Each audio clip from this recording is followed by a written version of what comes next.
America there. At least 3 Palestinians have been killed in clashes with Israeli soldiers over the past 24 hours, including a 13-year-old boy. These pictures you're seeing here were taken today in the West Bank, where Palestinian protesters armed with stones and burning tyres are facing off with Israeli troops.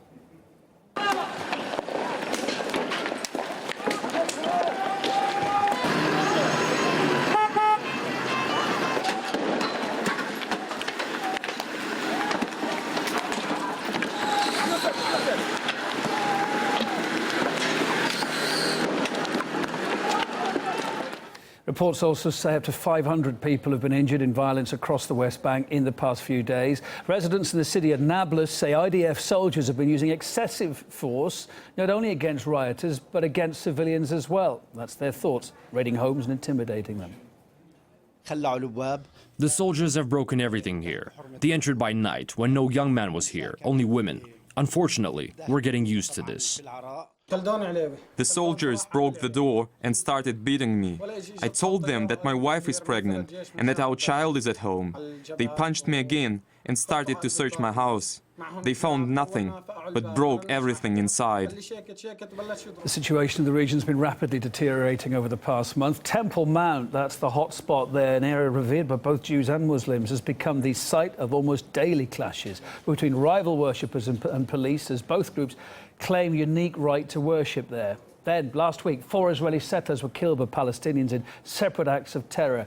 2 men were stabbed to death in the old city, and a couple were shot dead in their car on the outskirts of Jerusalem. Following recent terror acts, Israel's then begun demolishing, as it said it would, Palestinian homes in the West Bank. So far, 2 have been destroyed. They belong to families of Palestinians who carried out deadly attacks on Israel last year. RT's Paula Sleer is in the West Bank for us. She spoke to one of the families involved. This is the house of Mohammed Abu Jamal.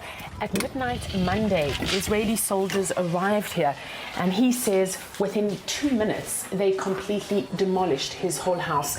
Now, his son Hassan was shot dead after killing 4 Israeli civilians and a policeman while they were praying in a synagogue last year. Following a lengthy meeting on Monday evening between Prime Minister Netanyahu and his top security advisors, the decision was taken to use harsher measures that include house demolitions and arrests to try and curtail the growing violence on the streets of Jerusalem and the West Bank. Your son has already been killed by the Israelis.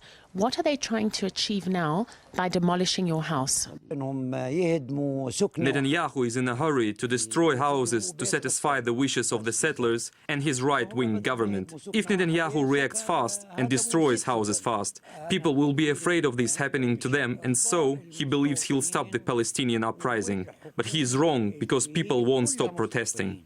Netanyahu continues to threaten a harsh response to perpetrators of violence, but many fear that house demolitions like this are merely provoking the situation and will merely escalate things. At the same time, Netanyahu is under criticism from both his own supporters on the right of the political spectrum and left-wing Israelis, who say that he is unable to bring stability and security. Hence, Netanyahu is not only dealing with the violence on the ground, but he's also fighting for his own political legitimacy. Paula Sleer, RT, Abu Jabbakir, Israel. I spoke to Hussam Zomlot from the Palestinian Commission for International Relations, who says it's time the international community acted to prevent further conflict. Well, this whole thing is the product of an Israeli government that has been sowing the seeds for all this for many, many years. And the Palestinian people have been really, really patient, taking all this and absorbing this, not wanting to be reactionary in any form or another.